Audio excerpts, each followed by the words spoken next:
So Prabhupada was saying that whatever talents we have, whatever propensities we have, use those in Krishna service and your life will be perfect. And so in the last stages of Prabhupada's life, he wanted devotees to meditate on the second half of his mission, which is developing the Varnashram system. And that's all about finding your propensities and living a life in serving Krishna, serving your community based on your particular propensities that you have. So Prabhupada mentions that it's the duty of a leader or a king to engage people properly.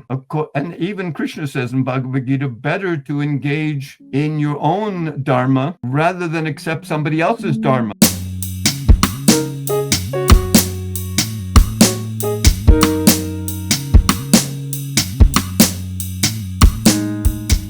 So we're on. I really loved how the clip that actually the YouTube video that you shared from the Vedic Observer. Mm-hmm. I really loved the introduction that was given of you. And I was like, I wonder if I could do the same. Of course. You're welcome to say whatever you like about me. As long as it's not too long. I like short and concise things, nothing embellished. Nothing embellished. No, I was just thinking you're an author, a poet, and I love the word thespian. I liked it. I liked it when he said thespian. I was like, that's really fitting. Yeah, but you've been on the stage for most of your Krishna conscious life and before, right? Well, yes, I majored in college. I majored in theater, and then I performed a little bit off Broadway and also in regional theaters in around the country.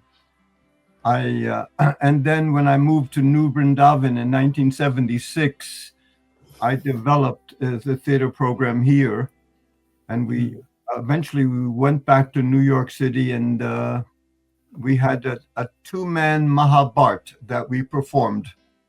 Myself and one other devotee who is very passionate about theater, and so we got together. We were hoping to get a crew together, but no one really wanted to commit to something. We were going to rehearse for 4 months. We rented a theater in New York, in Midtown Manhattan for 6 weeks, and then we were going to tour with it afterwards. So no one wanted to commit to that type of a schedule, and we wound up performing a two-man Mahabharat. I played 3 roles, and my friend Lokamangala Prabhu, who passed away some years back, he's famous for his portrayal of Ravana in the ITV Ramayan. It's a very famous video that ITV put out many, many years ago. But go ahead. Yeah, I was just thinking back to the interview we had where you were sharing some of those experiences and memories.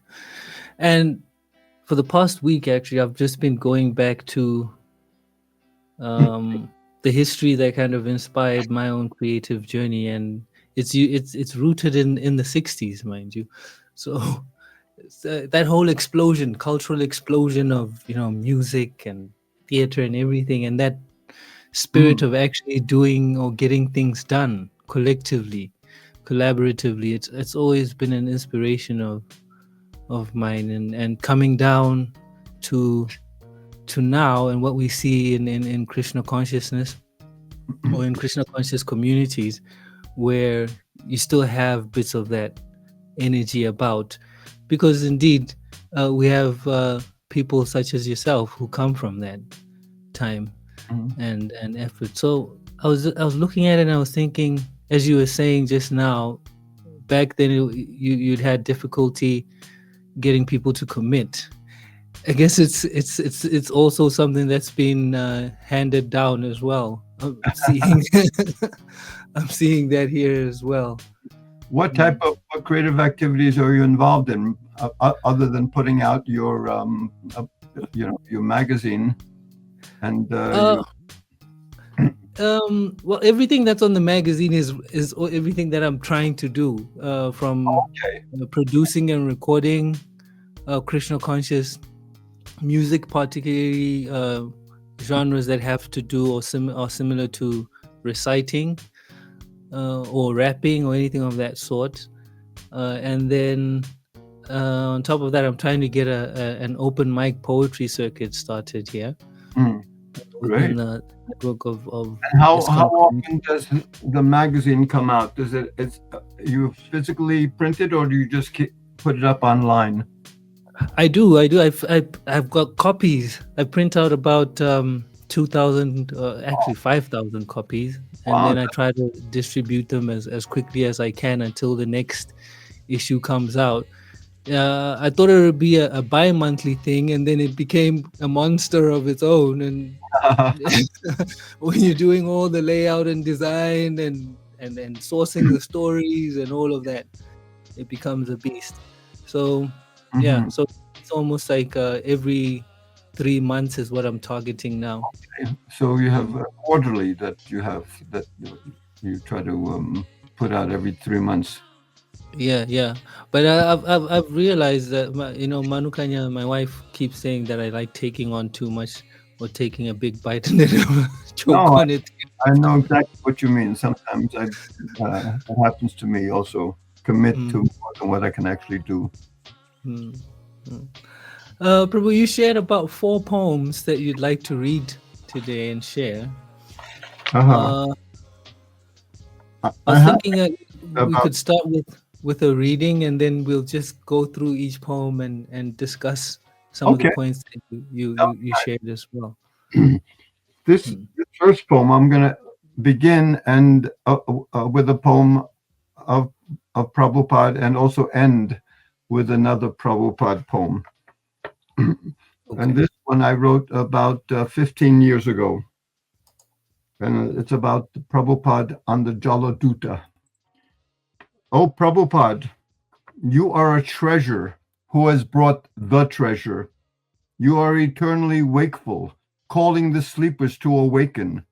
You are the Vaikuntha traveler, transversing the world, first in your Vapu and then your Vani. You are the most precious cargo of the Jaladuta. You are the divine dancer of Gorhari. You are the smasher of impersonalism, the pounder of the false ego. You are the proclaimer of the Yuga Dharma. You are the stirrer of souls, the speaker of countless words of wisdom, the savior of wayward lives, the fixer of calamities, the mender of broken hearts, the vendor of the holy name. You are the lighthouse in the dark waters of the Kali Yuga. You are the bringer of Govinda's love. You do not see who is fit or unfit. You are the beggar, bestowing the greatest gift to all who will take it. So that's my Jaladuta poem. Mm. I was just thinking when you're reading it and reciting it there. Um, this is another thing that's been on my mind around Krishna conscious creativity. You just have to say it as it is, and I'm thinking as you're reading and I'm hearing what you wrote there. It's very straightforward, but it's layered with meaning and truth as well. Another clip that kind of resonated with me over the week was that we look for truth through truth. And that's another thing that I've been trying to embrace through my creative process and apply it. Can you share a bit about the poem and how it came about when you wrote it? And Well, this poem, it came on all of a sudden, actually, and the way, you know, just I kept kind of pounding away at certain well, actually, I used the word pounder. The pounder. This is all describing Prabhupada, the pounder of the false ego, the proclaimer of the Yuga Dharma, the stirrer of souls, the speaker of countless words of wisdom. So I like that rhythm. I try to find both like a musician, they look for chords, and I'm also looking for particular rhythms that help emphasize the poetry. And so years ago, when I was my friend and I, when we were performing in New York City, then I was writing a lot of poetry at the time. This is back in the 80s. And we were performing 3 nights a week, Thursday, Friday, and Saturday, and the Sunday matinee. But and besides that, then I would float around to different poetry readings. They had these open poetry readings. And then I would also go there and share some of my poems. At that time, in the late 80s, I put out what is called a chap book. Poets who don't have much money, they like to do a little booklet like this. Over the course of my life, I had 3 done. And this was the last one. It came out in the late 80s. And then you take it to a poetry reading or wherever and read a poem or 2. And then you might sell a few copies of your chapbook. Chap is referred to cheap. It's very inexpensive to make one of these. But if you like, let me read to you. This is a kind of a poem that I'd love to read at some of these poetry readings, because you come on and you do kind of if you have time to do 2 or 3 poems, then you do kind of a soft poem to introduce yourself. And then maybe 1 or 2 poems later, then you kind of like make a decisive blow. So this is the poem that makes the decisive blow. Maybe I should wait to do this later on, but since I'm here with this, it's called "It Must Be Real." And this I wrote this after I was reading in the Srimad Bhagavatam. I think it was in the first canto. Prabhupada is talking about the pleasure of sex life. And he says in the purport that the pleasure of sex life is not unreal. And then I thought, well, it's not unreal, then it must be real. And I thought, what? That sounds pretty good for a title for a poem. And then I wrote this. Let me read it to you. Oh, yes, you, every one of you who know the ways of the world, the you above the senses, you who are wise in your slumber, the primordial you, don't you hear the laughter? This pleasure that you are now after, the joy of sex, you tell yourself, it must be real. You see it in the movies, in Technicolor. You want it the way the big stars get it, with all the excitement and all the glamour, beautiful, meaningful, bad, cool, and hot, and always intense. It must be real. It makes you buy pearls and diamond rings and mink coats and sports cars, tennis rackets, cigarettes, vacations in the Bahamas, $100 meals at fancy restaurants, and 1,000 other things you can live without. It must be real. To get it, you build skyscrapers, elevators, escalators, motels, and hotels. You travel in luxury liners and jumbo jets, blast tunnels through mountains, drill all oil wells, and even make atom bombs to protect it. It must be real. A lot of feeling goes into it. You sing the blues, write poems and books and greeting cards. You watch your stars. You pay the bills. You draw up wills, amendments, and constitutions. It must be real. To get it, you put on your suit, straighten your tie, tighten your dress, polish your nails, have your hair done, brush your mustache, check your cash, shine your shoes, spray on perfumes, conditioners, colognes, and lotions. Then you look in the mirror. It must be real. You play the game. Simply getting it isn't enough. The scene is set. You take a drink, light a smoke, snort some coke, shoot some pool, hail a cab, turn down the light to make it just right. You say the words like they're supposed to be said. At this moment of conquest, you lean back and smile. It must be real. But suddenly it's over. It happened so fast. Why didn't it last? What could be wrong? It wasn't at all like you read in the books, and then you cry and run to a shrink to see what he thinks, to find out why it didn't work out the way it does for everybody else. And all the while, everybody else is asking the same thing. It must be real. So that, that's all like, it's like you turn around and you start with a kind of a modest poem, and then you turn around and you give them one right in the... that one really is a blow. I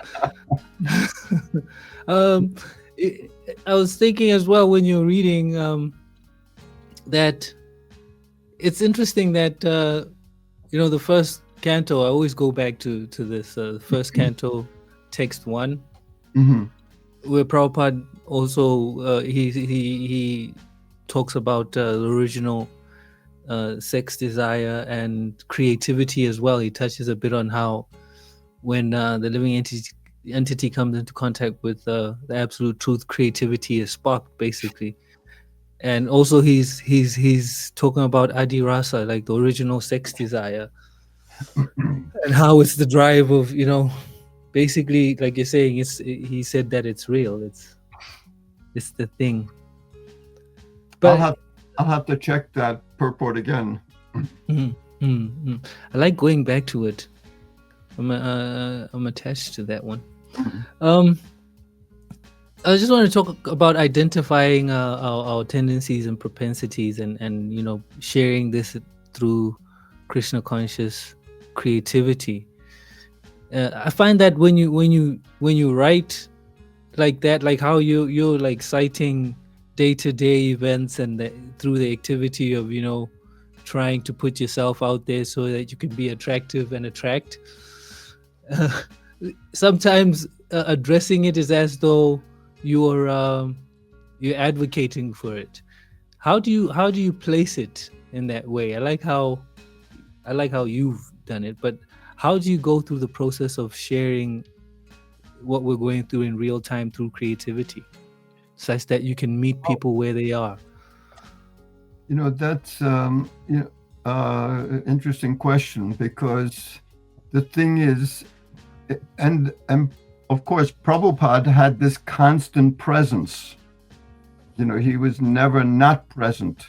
He was always present to the situation and to the people and the devotees involved.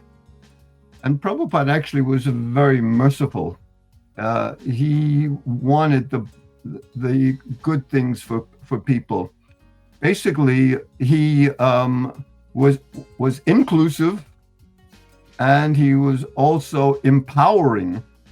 So Prabhupada, when he got together a band of devotees in the early days, he sent these people out to preach. So that, Prabhupada wasn't interested in being the glory guy, but he wanted the devotees to get out and preach and make their mark in the world. And so, in a sense, we all have to connect with that presence and also with our creativity. That creativity doesn't mean that you're great at writing music or writing poetry, but the real creativity, we're all, every single one of us, the living entity is a creative being. Look at the birds building a nest or the spiders making a web. That's all like extraordinarily creative. So Brahma was the first being, and he created the entire universe. And we also have that same propensity to be creative, whether it's writing a poem or working in the garden or developing a business.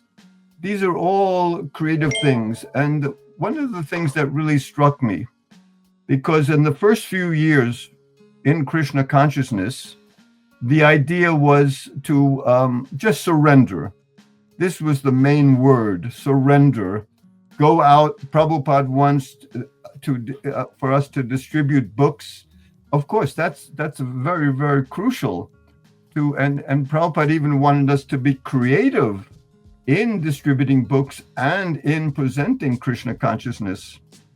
So the thing is that to tap into that, at one level, like I mentioned, I spent 3 years in Chicago doing book distribution at O'Hara Airport. And so in one sense, in the temple environment, your whole life is kind of revolves around getting Prabhupada's books out.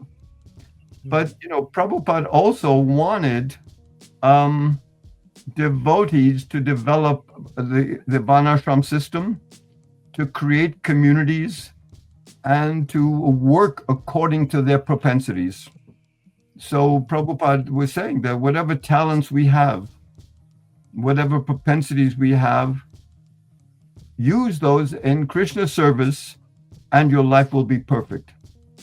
And so in the last stages of Prabhupada's life, he wanted devotees to meditate on the second half of his mission, which is developing the Varnashram system. And that's all about finding your propensities and living a life in serving Krishna, serving your community based on your particular propensities that you have. So Prabhupada mentions that it's the duty of a leader or a king to engage people properly. And even Krishna says in Bhagavad Gita, better to engage in your own dharma rather than accept somebody else's dharma. So we have to find what are we connected to? What is our own dharma? And so when I moved to New Vrindaban with my family in 1976, I realized that, I wanted to get involved in Krishna consciousness for the long haul. A lot of people were coming and going. What does it take to stay for the long haul? And I thought, well, let me get into something. There's so many craft shops in the community, the wood shop and the stained glass studio and the marble studio. A lot of different things were going on in the 70s when I arrived in 1976. And so I was looking around and was wondering, well, maybe should I get into stained glass work or should I get involved in this or that? And then I thought, well, wait a minute. I already am coming to Krishna consciousness with something that I have, my passion for theater and for performance art.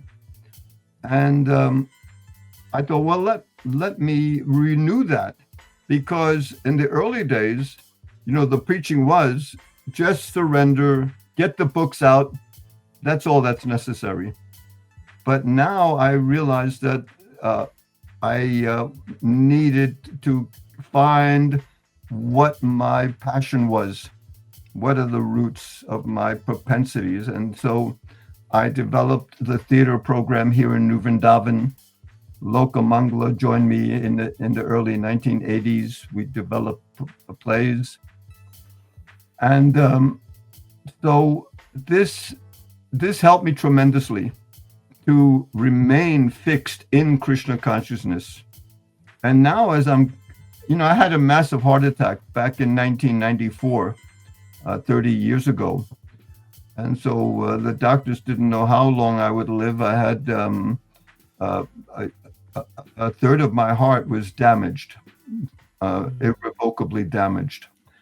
And so I knew I couldn't continue with the theater. And I thought, let me shift.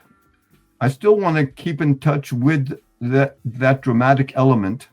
So I started to do dramatic solo performances and solo presentations. And I found out that there was a national storytelling community in America, and I tapped into that. And people actually went to colleges and schools and libraries, and they made a living by telling stories.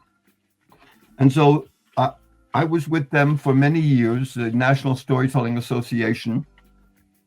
And every year they would do a conference in a different part of the United States. And in 2006, they did one in Pittsburgh. And when they do the conferences in a particular area, they kind of look for storytellers in that area to do a program like on the main night, maybe 8 or 10 storytellers. And they chose me to be one of those storytellers. And I did a few stories from the Mahabharata. And people loved it so much. Then I was thinking that, there is a visceral connection with people. It's like a world classic. The Mahabharata is not just for the Hindus. So I thought, let me write a book. And so for a number of years, I worked on a book, and I published the book in 2014, I think it was, just a little over 10 years ago. Actually, I just did a reprinting. Let me see. This is my Mahabharata over here. My daughter did the illustration, and I won an award as well. So this is a second printing. And so I thought, when I did that performance, the dramatic storytelling for this conference for like 1,000 people, and in the next day or two, so many people were coming up and appreciating that. And that led me to, because one of my propensities besides theater and dramatic performance has been writing as well. So over the last 10 years, I've also, besides writing a couple of books, I've also written a number of articles. So anyways, this is the process. How do we connect with our propensities, and how do we kind of dovetail them and use them to glorify Krishna in Krishna's service somehow or other? That's the main thing. And I think when we find that, then actually we can be on a steady course. Otherwise, the mind, if we don't have that focus in having some, fulfilling some propensities like that, then the mind is just such a, dangerous force to deal with. And so when we tap into the propensity, it gives us a great strength. Just like as that story of Gajendra the elephant. So the crocodile, their position, their strength is in the water. And so Prabhupada talks about that. Find the place where your position is the strongest and work from that. The elephant, the Gajendra, the elephant, his position is strongest on the land, and the crocodile's position is strongest in the water. So where is our position the most strongest? And so that is tapping into one's propensity. So I appreciate your asking about that. Thank you for mentioning the Gajendra Moksha Leela. Charu Prabhu, he's been unpacking that for some time now. Try to catch his Zoom classes when I can, and I like how he encourages the devotees who participate to share their realizations through poetry. It's very beautiful how he's doing that. And he's got some really beautiful poems as well. Who are you talking about? I'm sorry. Charu Prabhu from Spanish. Yeah. Oh, Charu. Okay. Yes. Very beautiful poetry there. I'm not sure if you'd like to read something else as well. Okay. Let me see. This little booklet, like I said, I put out in the 80s. And so one of the rising concerns throughout the 80s was terrorism. Sometimes people would get on planes, etc., etc. So I wrote a poem about the terrorists. And it's a short poem. Don't look down a darkened street or an empty hallway or in the faces of strangers. Don't look toward a passing car or over your shoulder to see who's sitting behind you on that jumbo jet. They're much closer than you think. Every man is under their control, whether dumb or learned, highborn or low. They surge forward at any time. We can't escape, nor do we want to. We're convinced that they are friends. The five senses. They will swear to us that we need what they want just to stay alive. Frantic, desperate to enjoy, they yell, give me, give me, give me. We want to see, to smell, to hear, to taste and touch. We don't expect very much, only everything you've got. Is there no hope? Have we any recourse? Can we take up arms? Or have we lost our true selves just to satisfy the insatiable senses? Prabhu, one other point that I picked up in the video you shared from the Vedic Observer is giving commentary or also engaging in real-time issues. I like this terrorism and how it basically boils down to a take on the self and observing yourself and introspection and all of that. But I've seen a lot lately that there isn't much going on in terms of engaging with real-time issues and the issues of the day, as sensitive and explosive as they are. Do you think that through poetry or through creativity that devotees can engage in that way and not, I don't know, maybe we're afraid of the backlash? We're afraid. We want to kind of keep within our comfort zone just to preach Krishna consciousness. But the thing is, Prabhupada talks about, let me just see if I can pull up a couple of quotes for you. Okay. So let's see here.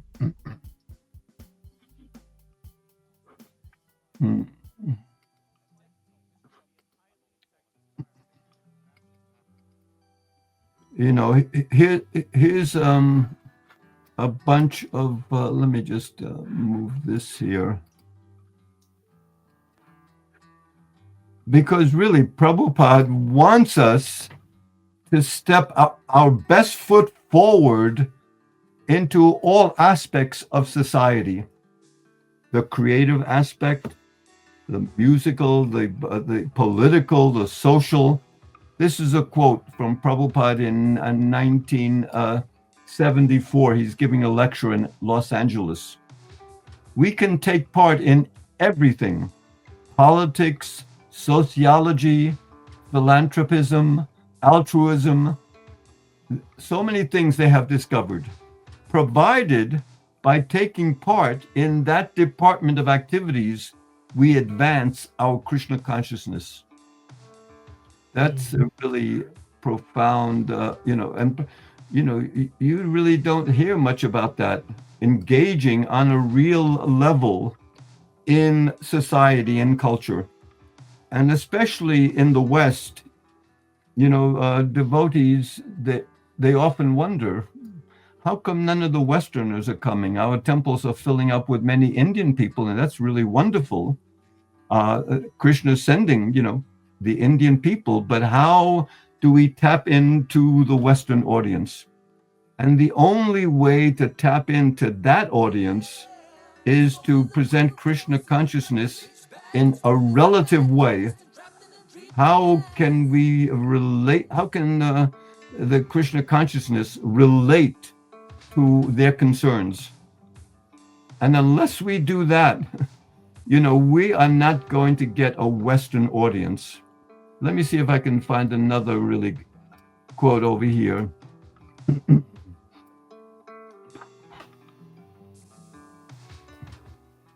Here's one thing that Prabhupada says about leadership.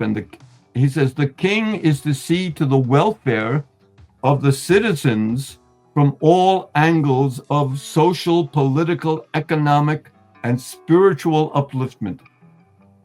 So we're not just interested in the spiritual upliftment of people. We need to really put our boots on the ground, so to speak, and figure out, how we can tap in to people's interests. And that's really part of the vision of the Varnashram system. Because the Varnashram system, basically, it's a gradual, Prabhupada, when the devotees came in the early days, he immediately gave them Brahmin initiation. So he wasn't really creating, he called it an international society, but it wasn't the full manifestation of an international society. It was basically Prabhupada's focus on the head, developing a Brahminical community that can educate the rest of the public. And so, do we only want to speak like Sanatana Goswami, for instance, when the Goswamis were living in Vrindaban 500 years ago, Sanatana Goswami was especially known for being in touch with the local people and the farmers and the residents of Vrindavan, and how to assist them, encourage them. So that's what we need to do. We need to encourage people to understand what is going on in the social arena and the political arena. We don't have to take sides. We don't have to become Democrats or Republicans. But the point I was making in the Vedic Observer was that we don't need to enter into mundane politics. But like Prabhupada says here in the other quote, that we do need to present the Dharma in the political arena. And so when I do that, sometimes people are saying, "Oh, why are you entering politics?" But then I show them the quote. We can take part, Prabhupada says, in everything: politics, sociology, etc., etc. And of course, those devotees who are more tapped into their creativity, they can do concerts and books and poetry, whatever it takes. We have to kind of infiltrate into every aspect of society with the different activities and the different dynamics that are going on. That's what Prabhupada eventually wants. That, wherever people go, whatever activities they do, they encounter Hare Krishna people. So, we want that. Oh, sorry, Prabhu.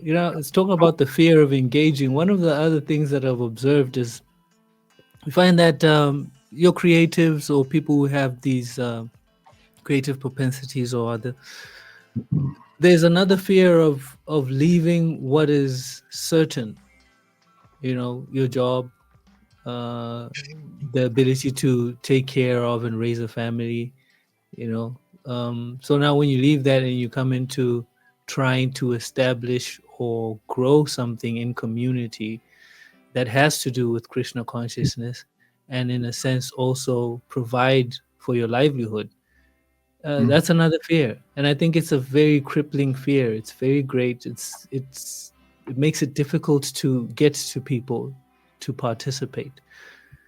Well, the I thing don't know. is this, though. Prabhupada didn't necessarily want people to leave their jobs. I just was reading about something about this just recently. The idea is to, bring Krishna consciousness into your life. So not everyone is going to join a temple or a Hare Krishna community.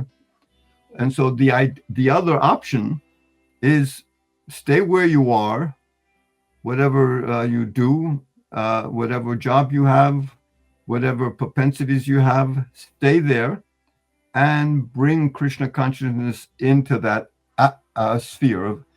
So just like Prabhupada used to say, in the material world, there's so many zeros. All of the things that we're doing really doesn't amount to much until you put a one in front of all of those zeros. And then they become valuable. If you have 1 0 or 3 zeros or 6 zeros, then you have like 10 and 1,000 and 100,000. So we don't have to reject all of those zeros. We just need to put one in front of those zeros. Add Krishna to your life. So Prabhupada, he is very magnanimous. He's all inclusive. His house is not. He's creating an atmosphere that everyone can live under, and so we need to make sure that message gets across. Not that everybody has to move into the temple or join a Hare Krishna congregation. People can function where they are. Maybe they're going to a Christian church or a Jewish synagogue. It doesn't matter where you are or what you do. Just add that one element into your life and it will transform your life. No, definitely not to say that people should leave their jobs or anything like that, but to add that one and be actively present. In a sense of building community. There is that fear that this may take over, and before you know it, I'm wearing bed sheets and I'm living in an ashram, kind of fear. No, the devotees in the early days were a little crazy. And so they were the most devotees, including myself, came out of the hippie mindset and communities. And so they wanted to go the full way. If Prabhupada was wearing robes, they wanted to wear robes. But not everyone is going to have that same attitude. And we have to accommodate people to help them enter into the Krishna consciousness transcendent level. You have another poem for us, Prabhu? Yeah, I really appreciate this conversation. I think it's so important. Let me see what I can do here. This is a poem. This is a more Krishna conscious poem about Vrindavan. It's called In Vrindavan. In Vrindavan, the residents know nothing but Krishna. They love him, although not as God. They do not think, I shall love Krishna if he is God. No, they think he may be God or not. It doesn't matter. We love Krishna. That's all. Little do they know his actual position. In Vrindavan, the all-powerful plays like a child. He lifts Govardhan Hill to protect his devotees. In Vrindavan, he wanders on the banks of the Jamuna River to please the gopis, the cowherd maidens, and with them he dances beneath an eternal moon. And with the cowherd boys he runs and plays in the fields. And out of love for them, he becomes tired. And they fan Krishna and massage him. In turn, he carries them on his shoulders. Krishna's only business is to satisfy his devotees, and their only business is to satisfy him. Who will not aspire for such a life of pure devotion? Srila Prabhupada says, achieving eternal life is not at all difficult. Just learn how to please Krishna. So, in one sense, there's so many do's and don'ts, so many regulations. But on another sense, Prabhupada says it's very simple. Krishna consciousness is very simple. I shared a piece or a clip from a class that my Guru Maharaj gave a while back. And he was talking about rules and regulations and all of that. And then Facebook flagged me saying that I'm sharing divisive content. And I was like, oh, where? How? But anyway, I was just thinking about the mood of an offering, or the mood of offering and surrender, and how to purify your motives, if you could say, behind sharing Krishna consciousness creatively. How do you go about doing that? I see that you bring yourself to the page, and you're very present in what it is you share. Your humor is there. I'm also thinking, as you're sharing this, how we're rasic beings. I'm kind of seeing you there through your words. You're very present. How do you not clutter the page, as it were? One of my favorite poets said that poetry is a labor. It's work. You have to do the research. You have to find out what's going on, particularly looking into causality and all of that, and then put it on the page. But how do you avoid the clutter? How do you purify the offering or the mood? Well, that's one of the things I've always been concerned about. How do you get to the substance of an issue or a topic? Even with my Mahabharata, my Mahabharata is only 288 pages. And people wonder, how did you tackle the Mahabharata? Is this just a synopsis? But it took me 10 years to whittle it down into what I wanted to say and what the powerful dynamics of what's going on in the Mahabharata is unbelievable. So this is a epic for this age. The Mahabharata is a classic for the world. So one thing that Robert Frost says about poetry, and this goes for everything, that poetry is a fresh look and a fresh listen. A fresh look and a fresh listen. And very often what happens in any endeavor that we kind of repeatedly do day in and day out, it becomes just formulaic and routine, and it becomes kind of like a just a habitual. So, including what the devotees do, we have to break out. We have to break out of that and look at things that are going on around us. And like I said, that how do we participate and how do we make Krishna consciousness relevant in the world around us? Devotees just want to continue in their little routine. But most of my articles that I've been writing for the last 5 years is trying and encouraging the devotees to make Krishna consciousness relative in kind of a unique ways, where the people can relate to it and grab hold of it, and then it will impact their lives, and then the people will think, oh, wow, the Hare Krishnas are unusual people. They are kind of with it. They're focused on what's happening in the world right now.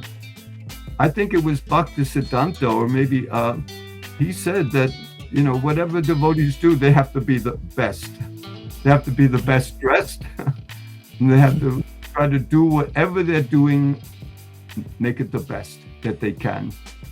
So I say, put your best foot forward and relate to people, listen to people, share your concerns, of course, but you're listening and also considering the needs and the plight of other people. And I think that's what Sanatana Goswami did when he was in Vrindavan. The Goswamis were writing books, but at the same time, they were relating to the villagers and to the residents of Vrindavan in a very, it was a very practical, concrete way. That's what we need to do. And so people are wondering, like I said before, the devotees are wondering, how come all of these Indians are coming, but no so-called Westerners are coming? So, you know, it's right there. The Prabhupada is constantly reiterating it. The more I read about what Prabhupada is saying, his teaching, he's taking it back to our propensities. Encourage yourself and encourage others to engage in their propensities and serve Krishna in a very interesting way. Sorry about that, Prabhu. I was just thinking that gives an answer to a question I had for Dhruvatila Prabhu, who's assisting in arranging celebrations for the Golden Jubilee, ISKCON South Africa, since Prabhupada came in 75 here. So this year marks 50 years since he came. Mm-hmm. And he was talking about that, how this is just not for Hindus. And I was like, well, that speaks to maybe an activity around decolonizing Vedic culture, as it were. You know, so how to make it relevant for the people, meet them where they are, because it is relevant. It's all inclusive. It's not particular to a certain locality. I mean, it's intergalactic in a sense. It's interplanetary. It's all over, you know. So yes. So yes, Prabhu. If I can just give you one example of just one easy way to begin to make it relevant. For instance, you know, my health is not so good. I don't really go out on Sankirtan very much. Mostly I meet the people here in New Vrindavan when they come. But the devotees have been doing chanting on the streets for almost 60 years now. So and Prabhupada actually, he mentioned that the more people that participate in the chanting, the more it's going to impact the whole atmosphere.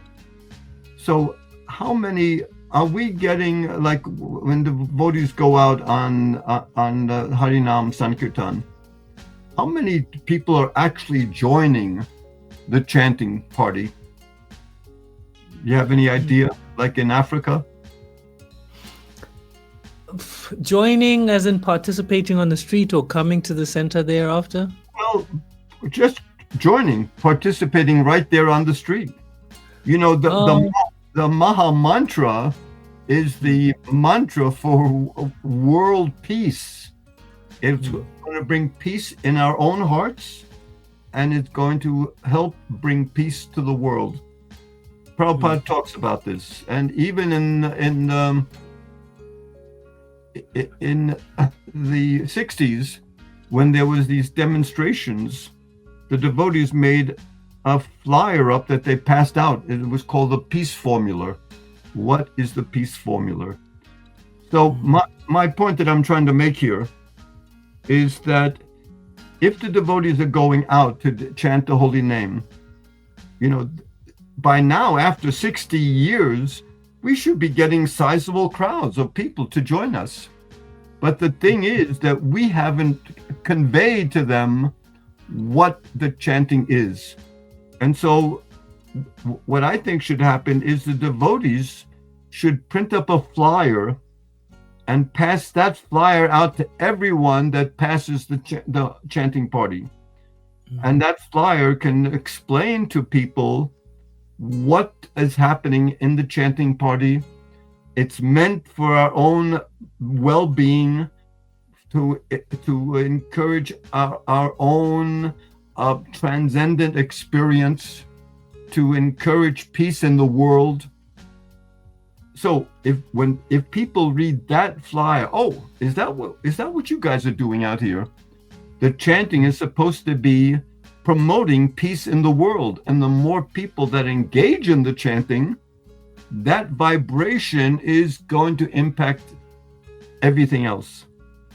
Prabhupada actually, let me see if I could find it over here. I have another.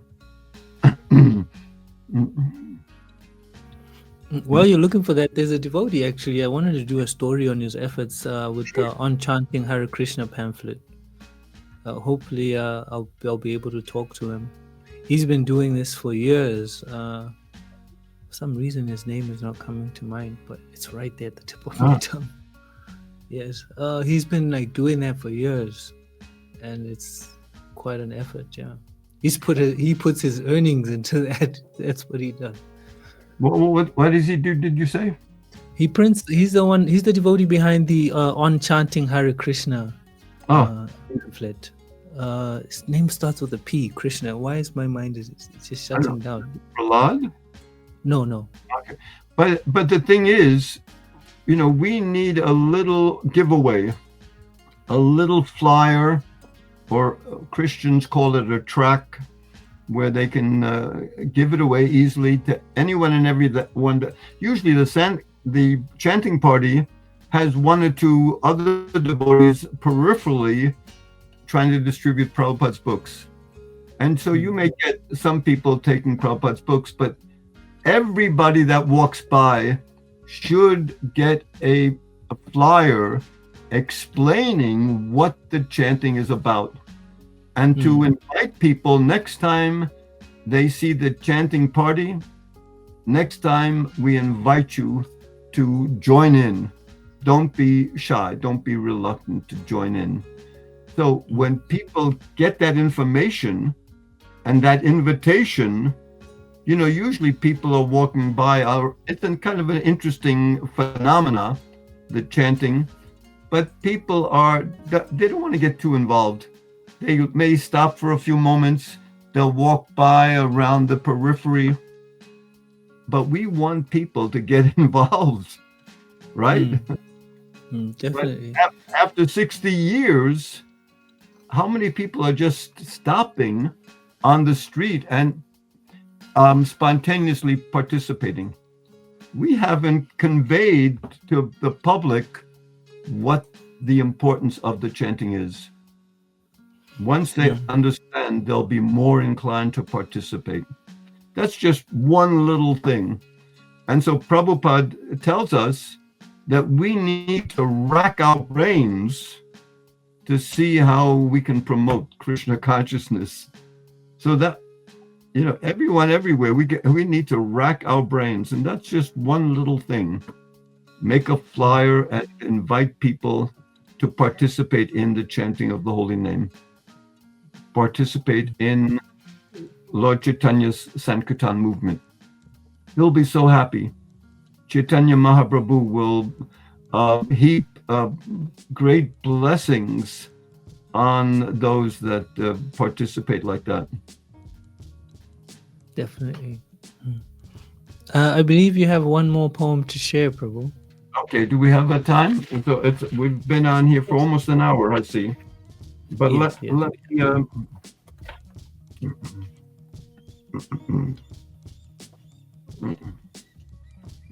let me do one more. This is I just want to do a short poem. The other poem that I have about Prabhupada is a little longer. But this is a poem.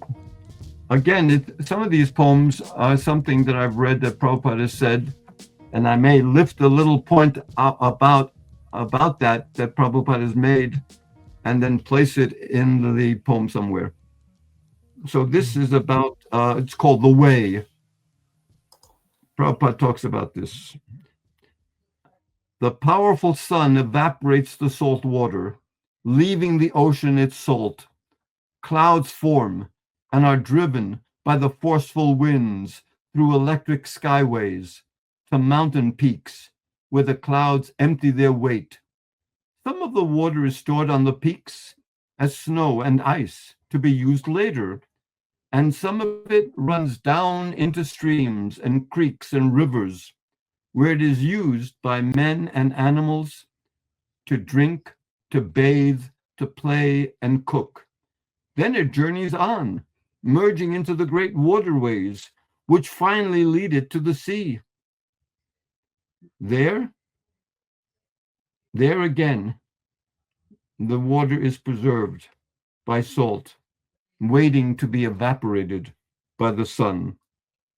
Who says there's no brain behind all this? That last thing is from Prabhupada. Who says there's no brain? If we look at the world and the regulation and the intricacy, just like here, Prabhupada gave this one example, that the sun is evaporating the water from the salt ocean, and the pure water, the clouds are taking it, they're distributing that water here and there. Some of the water is saved as snow and ice, and other water is being used immediately as it runs down into the streams and into the rivers and back into the ocean. So what a phenomenal cycle that is. And so everything around us can remind us of Krishna and can remind us of what Krishna has done in this world. And so we need to help people have that vision that Krishna is so extraordinary. He's making these intricate these ecosystems. It's extraordinary. And so Prabhupada, he's always getting back to the point. Who says there's no brain behind all this? So some of the atheists, Prabhupada, he wants to make sure that everyone knows the correct situation in the material world. I love that your poem is titled "The Way." It strikes a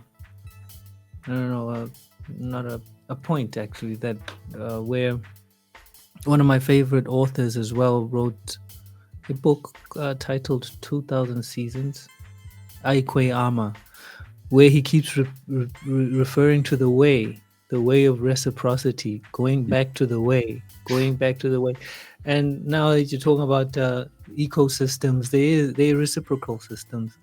They work together, they're interconnected, and there is a brain behind it, So when I was wondering, what is he talking about the way, I found that the deepest thing or the deepest truth that encapsulated the way was Krishna consciousness, It has everything in there.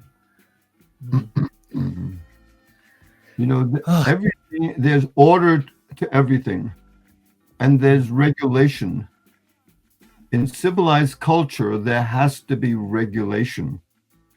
Nowadays, though, I don't know about in your country, but here in America, all these politicians, they're talking about deregulating. They think that regulation is bad, but regulation is part of the sophisticated culture, civilized culture.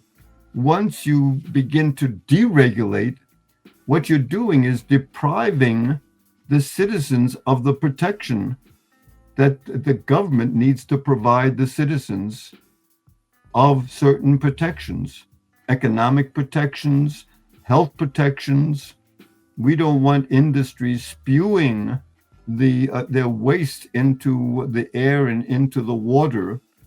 So the government has a very important function in society to protect. There's a standing army for the government, and that costs a lot of money. So besides the standing army, and that's a form of protection that no one invades a country, but they also have to protect as far as health, as far as the environment goes. Prabhupada says that there's not only the human beings who are citizens of a country, but also the animals and the birds and the trees. They're all citizens. They all need to be protected. So, this is an extraordinary philosophy. Devotees have to get out and to present this extraordinary philosophy in a way that's relevant, that people want to listen to it. Where's that endeavor going on? That's what I'd like to know. And that's why I'm just so concerned. Like you saw, if you saw that Vedic Observer, I'm very much focused and concerned about this